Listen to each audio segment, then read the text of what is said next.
Good morning, everybody. Thanks for coming. We're here today to talk about something that's very important to the citizens of the state of Minnesota, and that is the presumed upcoming special session. My understanding is the governor will be talking about the terms of any kind of a session with legislative leadership tomorrow.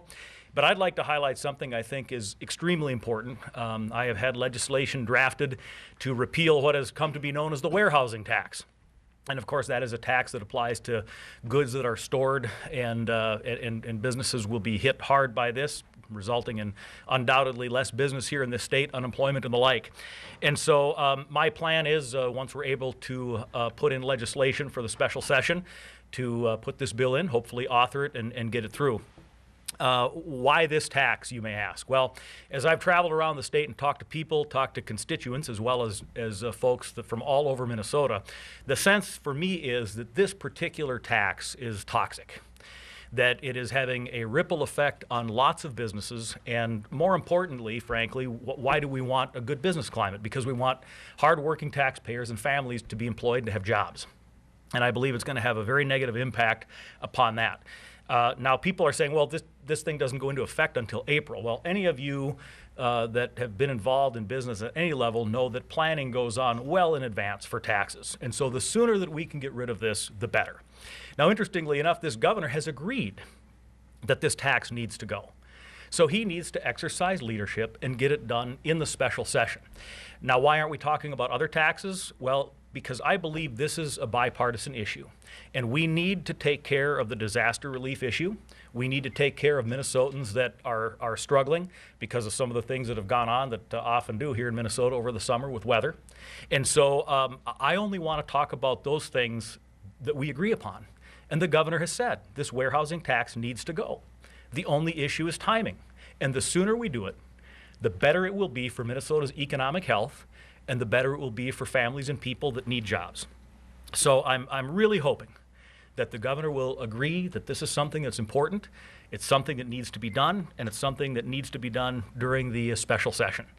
I'm pleased to be joined by a number of my colleagues here. Obviously, we're in the interim. A lot of people are working out of town, whatever, so it's great to get this many people up here to show support for doing this. I appreciate it. I'd point out that Representative O'Neill is the Small Business Caucus co-chair in the House, and so she has particular interest in this issue. And of course, everybody up here has families, businesses in their district that are being impacted by this, and we're very concerned about it. So with that, if anybody wants to add anything, great. Otherwise, I'd be happy to take some questions. Senator, how would you replace that tax is forecast to generate about $85 million next year? How would you replace that? Well, first off, let's talk about things like the fact that we have now subsidized politicians through restoring this credit that you can get for giving to political campaigns. Maybe the first thing we ought to take a look at is whacking ourselves. Secondly, the legislative auditor reported that we are very sloppy on recovering our Medicaid funds, taking care of our Medicaid program. We are subsidizing River Center. We're doing all kinds of things that I think we could look at to make this work out. But a couple of points need to be made, Bill. One is that the governor says we're going to repeal this next spring. We're still going to have the same issue. So if the governor is concerned about how do we make up for the alleged lost revenue, that same problem is going to be in existence when we come into session on February 25th. And then secondly, this governor and this Democratic legislature increased spending by over $3.1 billion. $3.1 billion. I think they can find $85 million, but as I said here, there are just a couple examples. We'd be certainly happy to help them. But leadership would be saying, look, we've created a problem, as in the governor and the Democratic legislature. We need to fix the problem. And part of that is taking just a teeny bit of their excessive spending back. Senator, the governor says that he will not call a special session for disaster relief if you insist on bringing this up. Not you personally, but the Republicans. Are you willing to risk giving aid to people who need it for this? No. First off, it's not in my control. Obviously, this will be a deal worked out between legislative leadership, which of course is the Speaker, the Majority Leader Tom Bach, and the Minority Leader David Hann in the Senate, and Kurt Doubt in the House, and the Governor. So they'll be working this out. No reasonable person would say that we should hold disaster relief hostage to other issues. It's the Governor that said that, not Republicans. And we certainly should not do that. But what I hope is, and the reason I'm here today, is to raise the level of interest in this issue so that hopefully this governor will think twice and say, you know what, I went out to Farm Fest and I saw the problems going on with the tax on this that applies to farmers and farming and equipment and the like. And I said, wow, we can't do this. Well, I'm hoping he comes to the same realization about the warehousing tax. And again, I'm not trying to get into issues that we disagree on that are controversial. This is something the governor agrees with me on the policy. It's just for some reason he doesn't want to take care of the problem now. But doesn't your leader, pardon me, one follow-up, doesn't your leader represent you folks in the caucus, and are you going to agree to go along with what Senator Hann says? Yeah, I'll go along and not bring up warehouse tax? I spoke with Senator Hann last night, and he gave me the authority to say on his behalf that he supports the position of repealing the warehousing tax. I don't know how those negotiations are going to go. It would be out of line for me to speculate on that. But do I have full confidence in Senator Hann and Representative Doubt to do the best that they can to try to do the best thing for the people of Minnesota, which is get rid of this tax? Yes, I guess if the governor is going to be willing to say, fine, then we won't do disaster relief, well, that'll be on the governor. Senator, you mentioned as one of your 4 examples the political contribution refund. Are you offering your gubernatorial donors that preference when you? I am not right now, no, and I don't know if I'm going to, but I'm not right now. I'd prefer that it go away. And secondly, why does it seem like you and Representative Zellers are trying to one-up each other on this? I mean, you call a press conference, he issues a news release on it, he's doing a survey, you're highlighting this again, you've been highlighting it for a couple of weeks now. Is this playing well with the base? I can't speak for Representative Zellers. He's more than capable of speaking for himself. I have been bullish on this issue since day one. I have taken the position that this is a very bad thing for Minnesota, and I have functioned as a senator to try to do what I believe is right for the state of Minnesota. I certainly am not trying to one-up anyone. Representative Zellers got the email like everybody else to be here today. I'm glad that he's with me on this because it's the right thing for Minnesota. So are you speaking as a senator today or a gubernatorial candidate? Yes. I'm not sure that I'm not sure that you can necessarily say, well, I'm up here today and there are no implications for both. What I'm telling you is that I'm here today because I'm an elected official, and I have the ability, hopefully, to influence this issue, and that's why my colleagues from the Senate are here, and we're here to try to do the right thing for the people of Minnesota. And obviously I'm running for governor. I'm not hiding that, but you'll notice today we're here as senators and representatives. So let me try it this way. Do you think you'd be doing this press conference if you weren't running for governor? Yeah, I think I would. I mean, obviously, it's, yes, I'm not doing this because I'm running for governor. I'm doing this because look at what's already happening to the economy.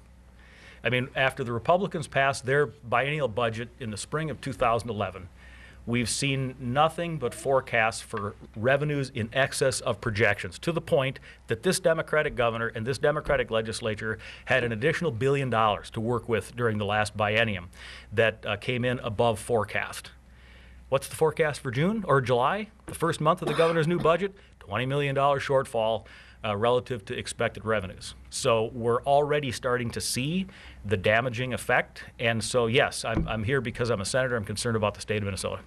So just to be clear, the governor had said he would absolutely consider repealing the warehouse tax if there was a way to pay for it.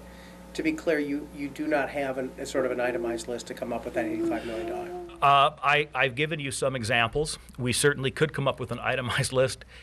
But Barrett, I find it fascinating that this governor chose to increase spending by over $3 billion, increase taxes and fees by over $2.1 billion. He was more than willing to lead on that. He's led the charge on let's tax Minnesotans more, let's spend more. But now the mess that has been created that I am trying to fix, along with these folks and a lot of other people, by the way, in both political parties, now it's, well, I'm not going to lead on this, Senator. I'm not going to lead on this. How do you plan to fix the revenue shortfall? I really would like to see the governor step up and be a leader and give some of his own suggestions. He's going to have this problem in February and March. He agrees this thing needs to go away during the session. But yes, certainly we can come up with more ways to save money. No, I have no doubt in my mind that when we increase spending by over 8% in this biennial budget, that we are capable of finding that. Now, that's it for questions, I think, but I want to give my colleagues, anybody that has anything they'd like to address, go right ahead. Warren Limmer from Maple Grove. One little caveat that you may or may not know, keep in mind that the way Minnesota works for special sessions, the governor can call a special session, but the legislature is the one that will end it. They're the ones that will call for the adjournment, so any session can go on as far. And that's why it's so careful, why others are so careful in wanting to orchestrate special sessions. To the same token, the subject matter is not limited by the governor, it's limited by the members of the Senate and the House. So just keep that in mind. It's an open playing field, and that's always the concern of any governor. Believe me, I've been here from a guy who's been here a long time. Governors always want to control the subject matter in a special session, and they don't want it to fray out. And so that's why we're having this discussion about whether or not there's other issues that are of an equal priority to that of emergency relief and perhaps this farm tax issue. We happen to believe there's a few other issues that are of equal concern and can affect the number of jobs and the job quality in the state.